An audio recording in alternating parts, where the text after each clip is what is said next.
मन की बात का अगला एपिसोड वर्ष 2023 का पहला एपिसोड होगा। आप लोगों ने जो संदेश भेजे उनमें जाते हुए 2022 के बारे में बात करने को भी बड़े आग्रह से कहा है।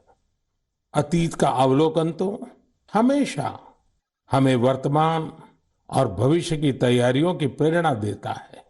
2022 में देश के लोगों का सामर्थ्य, उनका सहयोग, उनका संकल्प, उनकी सफलता का विस्तार इतना ज्यादा रहा कि मन की बात में सभी को समेटना मुश्किल होगा। 2022 वाकई कई मायनों में बहुत ही प्रेरक रहा, अद्भुत रहा। इस साल भारत ने अपनी आजादी के 75 वर्ष पूरे किए और इसी वर्ष अमृत काल का प्रारंभ हुआ। इस साल देश ने नई रफ्तार पकड़ी। सभी देशवासियों ने एक से बढ़कर एक काम किया।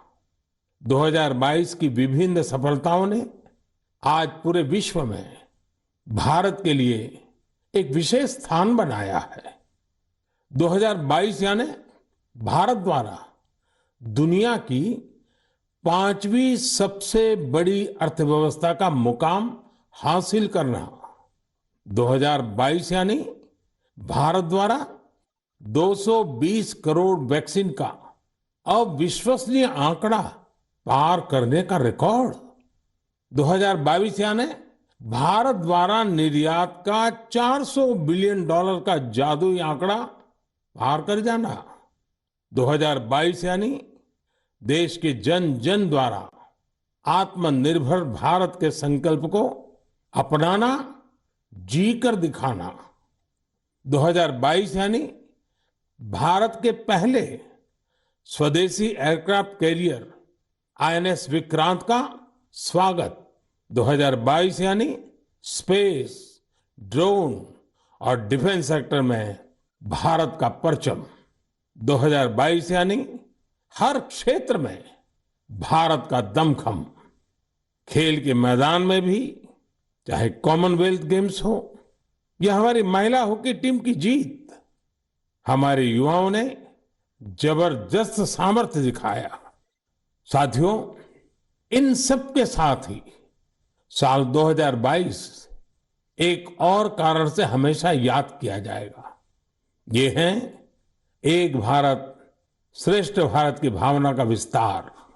देश के लोगों ने एकता और एकजुटता को सेलिब्रेट करने के लिए भी कई अद्भुत आयोजन किए। गुजरात के माधवपुर मेला हो, जहां रुक्मिणी विवाह और भगवान कृष्ण के पूर्वोत्तर से संबंधों को सेलिब्रेट किया जाता है, या फिर काशी तमिल संगमम हो, इन पर्वों में भी एकता के कई रंग दिखे। 2022 में देशवासियों ने एक और अमर इतिहास लिखा है। अगस्त के महीने में चला हर घर तिरंगा अभियान, भला कौन भूल सकता है। वो पल थे, हर देशवासी के रोंगटे खड़े हो जाते थे। आजादी के 75 वर्ष के इस अभियान में पूरा देश तिरंगामय हो गया। 6 करोड़ से ज्यादा लोगों ने तो तिरंगे के साथ सेल्फी भी भेजी। आजादी का ये अमृत महोत्सव अभी अगले साल भी ऐसे ही चलेगा, अमृत काल की नींव को और मजबूत करेगा। साथियों, इस साल भारत को G20 समूह की अध्यक्षता की जिम्मेदारी भी मिली है। मैंने पिछली बार इस पर विस्तार से चर्चा भी की थी। साल 2023 में हमें G20 के उत्साह को नई ऊंचाई पर लेकर जाना है। इस आयोजन को एक जन आंदोलन बनाना है।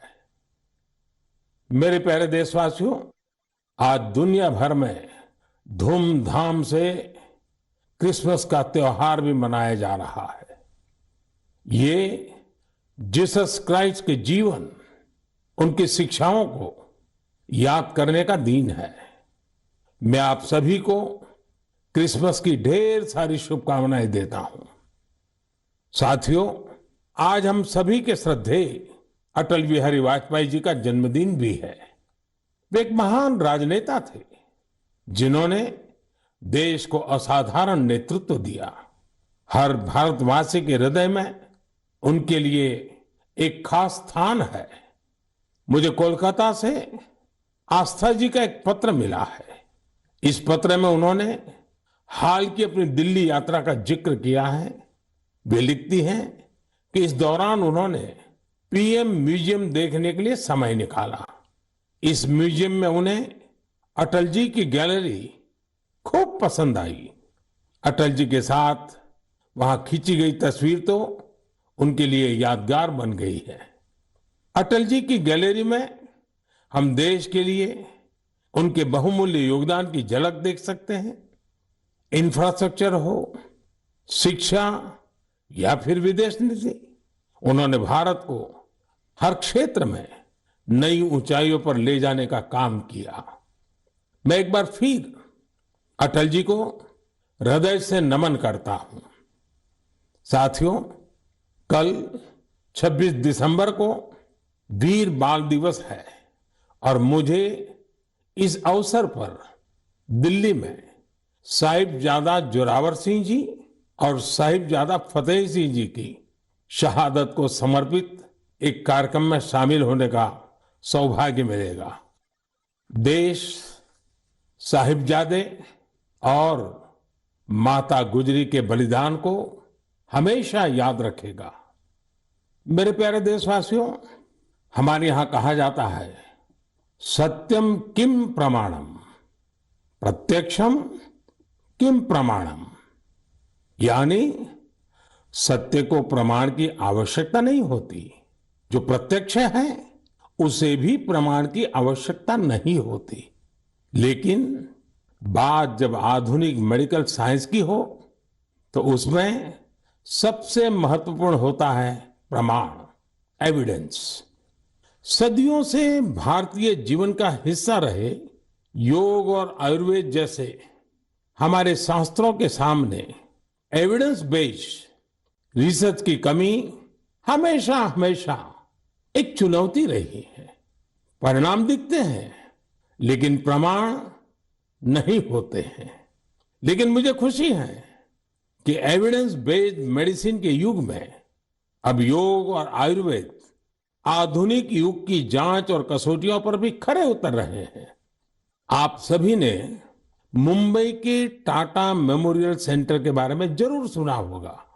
इस संस्थान ने रिसर्च, इनोवेशन और कैंसर केयर में बहुत नाम कमाया है। इस सेंटर द्वारा की गई एक इंटेंसिव रिसर्च में सामने आया है कि ब्रेस्ट कैंसर के मरीजों के लिए योग बहुत ज्यादा असरकारी है। टाटा मेमोरियल सेंटर ने अपनी रिसर्च के नतीजों को अमेरिका में हुई बहुत ही प्रतिष्ठित ब्रेस्ट कैंसर कॉन्फ्रेंस में प्रस्तुत किया है।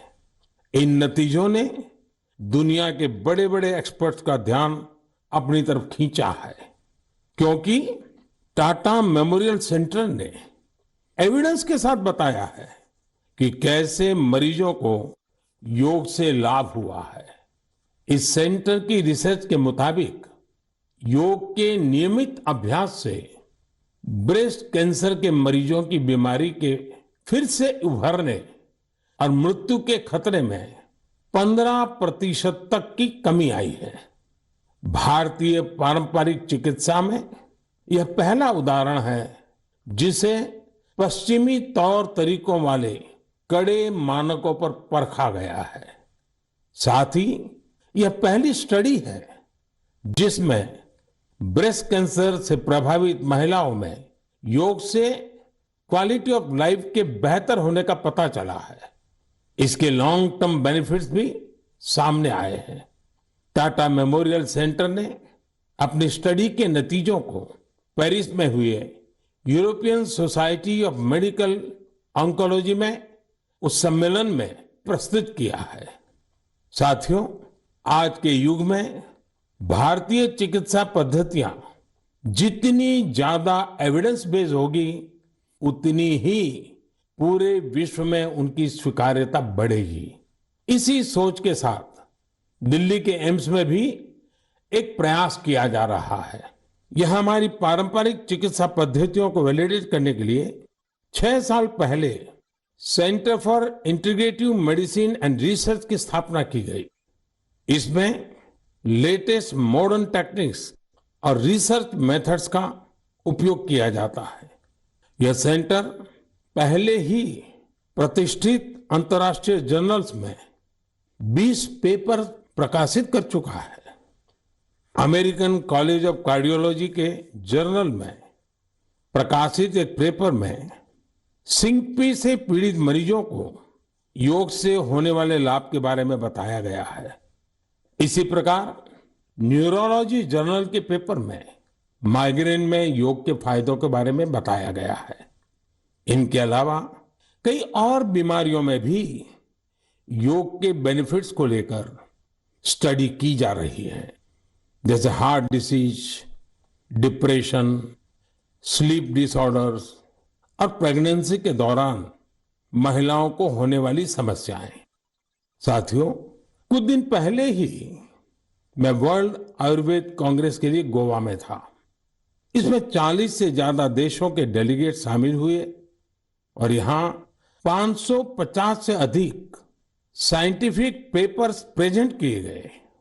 भारत सहित दुनिया भर की करीब 215 कंपनियों ने यहां एग्जीबिशन में अपने प्रोडक्ट्स को डिस्प्ले किया।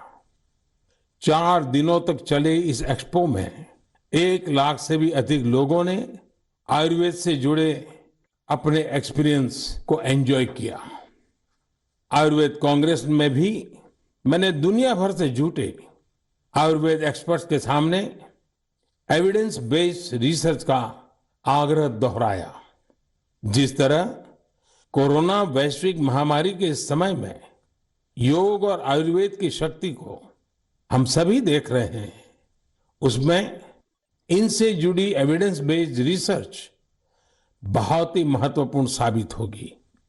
मेरा आपसे भी आग्रह है कि योग, आयुर्वेद और हमारी पारंपरिक चिकित्सा पद्धतियों से जुड़े हुए ऐसे प्रयासों के बारे में अगर आपके पास कोई जानकारी हो तो उन्हें सोशल मीडिया पर जरूर शेयर करें। मेरे प्यारे देशवासियों, बीते कुछ वर्षों में हमने स्वास्थ्य क्षेत्र से जुड़ी कई बड़ी चुनौतियों पर विजय पाई है। इसका पूरा श्रेय हमारे मेडिकल एक्सपर्ट्स, साइंटिस्ट और देशवासियों की इच्छा शक्ति को जाता है। हमने भारत से स्मॉल पॉक्स, पोलियो और गिनी वॉर्म जैसी बीमारियों को समाप्त करके दिखाया है। आज मन की बात के श्रोताओं को मैं एक और चुनौती के बारे में बताना चाहता हूं, जो अब समाप्त होने की कगार पर है। ये चुनौती है, ये बीमारी है कालाजार। इस बीमारी का परजीवी सैंड फ्लाई यानी बालू मक्खी के काटने से फैलता है। जब किसी को कालाजार होता है तो उसे महीनों तक बुखार रहता है, खून की कमी हो जाती है, शरीर कमजोर पड़ जाता है और वजन भी घट जाता है। यह बीमारी बच्चों से लेकर बड़ों तक किसी को भी हो सकती है, लेकिन सबका प्रयास से कालाजार नाम की ये बीमारी अब तेजी से समाप्त होती जा रही है। कुछ समय पहले तक कालाजार का प्रकोप 4 राज्यों के 50 से अधिक जिलों में फैला हुआ था, लेकिन अब ये बीमारी बिहार और झारखंड के 4 जिलों तक ही सिमट कर रह गई है। मुझे विश्वास है बिहार, झारखंड के लोगों का सामर्थ्य, उनकी जागरूकता इन 4 जिलों से भी कालाजार को समाप्त करने में सरकार के प्रयासों को मदद करेगी। कालाजार प्रभावित क्षेत्रों के लोगों से भी मेरा आग्रह है कि वो दो बातों का जरूर ध्यान रखें। एक है सैंड फ्लाई या बालू मक्खी पर नियंत्रण, और दूसरा जल्द से जल्द इस रोग की पहचान और पूरा इलाज। कालाजार का इलाज आसान है। इसके लिए काम आने वाली दवाएं भी बहुत कारगर होती हैं। बस आपको सतर्क रहना है। बुखार हो तो लापरवाही ना बरतें और बालू मक्खी को खत्म करने वाली दवाइयों का छिड़काव भी करते रहें। जरा सोचिए, हमारा देश जब कालाजार से भी मुक्त हो जाएगा तो ये हम सभी के लिए कितनी खुशी की बात होगी। सबका प्रयास की इसी भावना से हम भारत को 2025 तक टीबी मुक्त करने के लिए भी काम कर रहे हैं। आपने देखा होगा, बीते दिनों जब टीबी मुक्त भारत अभियान शुरू हुआ तो हजारों लोग टीबी मरीजों की मदद के लिए आगे आए। ये लोग निक्षय मित्र बनकर टीबी के मरीजों की देखभाल कर रहे हैं, उनकी आर्थिक मदद कर रहे हैं। जन सेवा और जन भागीदारी की यही शक्ति हर मुश्किल लक्ष्य को प्राप्त करके ही दिखाती है। मेरे प्यारे देशवासियों, हमारी परंपरा और संस्कृति का मां गंगा से अटूट नाता है। गंगा जल हमारी जीवन धारा का अभिन्न हिस्सा रहा है और हमारे शास्त्रों में भी कहा गया है, नमामि गंगे तव पाद पंकजम सुर असुरई वंदित दिव्य रूपम भुक्तिम च मुक्तिम च ददासि नित्यम भाव अनुसारेण सदा नराणाम। अर्थात, हे मां गंगा, आप अपने भक्तों को उनके भाव के अनुरूप सांसारिक सुख, आनंद और मोक्ष प्रदान करती है। सभी आपके पवित्र चरणों का वंदन करते हैं। मैं भी आपके पवित्र चरणों में अपना प्रणाम अर्पित करता हूं। ऐसे में सदियों से कल कल बहती मां गंगा को स्वच्छ रखना हम सबकी बहुत बड़ी जिम्मेदारी है। इसी उद्देश्य के साथ 8 साल पहले हमने नमामि गंगे अभियान की शुरुआत की थी। हम सभी के लिए गौरव की बात है कि भारत की इस पहल को आज दुनिया भर की सराहना मिल रही है।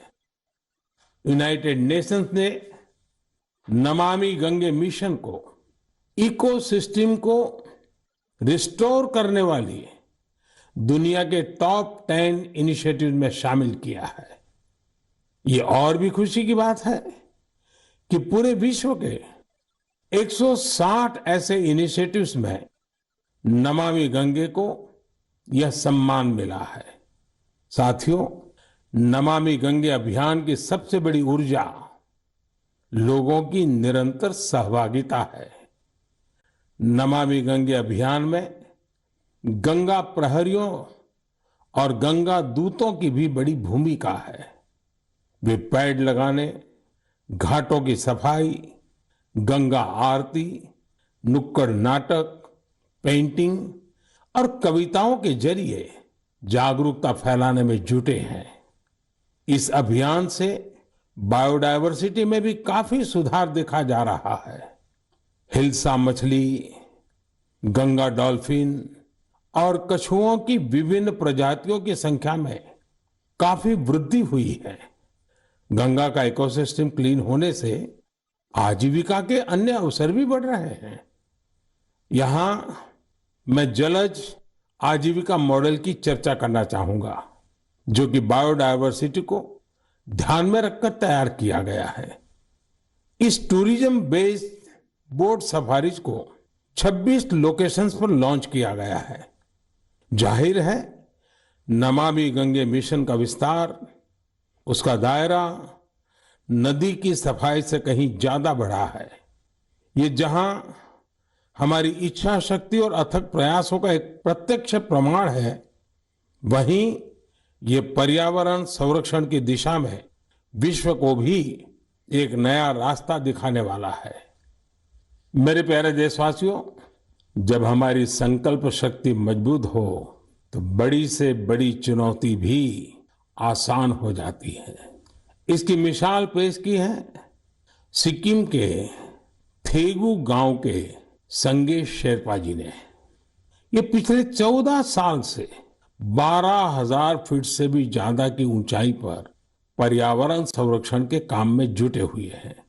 संगे जी ने सांस्कृतिक और पौराणिक महत्व का सोमगो लेक, उसे स्वच्छ रखने का बीड़ा उठा लिया है। अपने अथक प्रयासों से उन्होंने इस ग्लेशियर लेक का रंग रूप ही बदल डाला है। साल 2008 में संगे शेरपा जी ने जब स्वच्छता का यह अभियान शुरू किया था, तब उन्हें कई मुश्किलों का सामना करना पड़ा, लेकिन देखते ही देखते उनके इस नेक कार्यों में युवाओं और ग्रामीणों के साथ ही पंचायत का भी भरपूर सहयोग मिलने लगा। आज आप अगर सोमगो लेक को देखने जाएंगे तो वहां चारों ओर आपको बड़े बड़े गार्बेज बिन्स मिलेंगे। अब यहाँ जमा हुए कूड़े कचरे को रिसाइकलिंग के लिए भेजा जाता है। यहाँ आने वाले पर्यटकों को कपड़े से बने गार्बेज बैग्स भी दिए जाते हैं, ताकि कूड़ा कचरा इधर उधर न फेंके। अब बेहद साफ सुथरी हो चुकी इस झील को देखने हर साल करीब 5 लाख पर्यटक यहाँ पहुंचते हैं। सोमगो लेक के संरक्षण के इस अनूठे प्रयास के लिए संगे शेरपा जी को कई संस्थाओं ने सम्मानित भी किया है। ऐसी ही कोशिशों के बदौलत आज सिक्किम की गिनती भारत के सबसे स्वच्छ राज्यों में होती है। मैं संगे शेरपा जी और उनके साथियों के साथ साथ देश भर में पर्यावरण संरक्षण के नेक प्रयास में जुटे लोगों की भी हृदय से प्रशंसा करता हूं। साथियों, मुझे खुशी है कि स्वच्छ भारत मिशन आज हर भारतीय के मन में रच बस चुका है। साल 2014 में इस जन आंदोलन के शुरू होने के साथ ही इसे नई ऊंचाइयों पर ले जाने के लिए लोगों ने कई अनूठे प्रयास किए हैं, और ये प्रयास सिर्फ समाज के भीतर ही नहीं बल्कि सरकार के भीतर भी हो रहे हैं। लगातार इन प्रयासों का परिणाम ये है, कूड़ा कचरा हटने के कारण, बिन जरूरी सामान हटने के कारण दफ्तरों में काफी जगह खुल जाती है, नया स्पेस मिल जाता है। पहले जगह के अभाव में दूर दूर किराए पर दफ्तर रखने पड़ते थे। इन दिनों ये साफ सफाई के कारण इतनी जगह मिल रही है कि अब एक ही स्थान पर सारे दफ्तर बैठ रहे हैं। पिछले दिनों सूचना और प्रसारण मंत्रालय ने भी मुंबई में, अहमदाबाद में, कोलकाता में, शिलांग में, कई शहरों में अपने दफ्तरों में भरपूर प्रयास किया, और उसके कारण आज उनको 2-2, 3-3 मंजिलें पूरी तरह नए सिरे से काम में आ सके ऐसी उपलब्ध हो गई। ये अपने आप में स्वच्छता के कारण हमारे संसाधनों का ऑप्टिमम यूटिलाइजेशन का उत्तम अनुभव आ रहा है। समाज में भी, गांव-गांव, शहर-शहर में भी, उसी प्रकार से दफ्तरों में भी ये अभियान देश के लिए भी हर प्रकार से उपयोगी सिद्ध हो रहा है। मेरे प्यारे देशवासियों, हमारे देश में अपनी कला संस्कृति को लेकर एक नई जागरूकता आ रही है, एक नई चेतना जागृत हो रही है। मन की बात में हम अक्सर ऐसे उदाहरणों की चर्चा भी करते हैं, जैसे कला, साहित्य और संस्कृति समाज की सामूहिक पूंजी होते हैं। वैसे ही इन्हें आगे बढ़ाने की जिम्मेदारी भी पूरे समाज की होती है।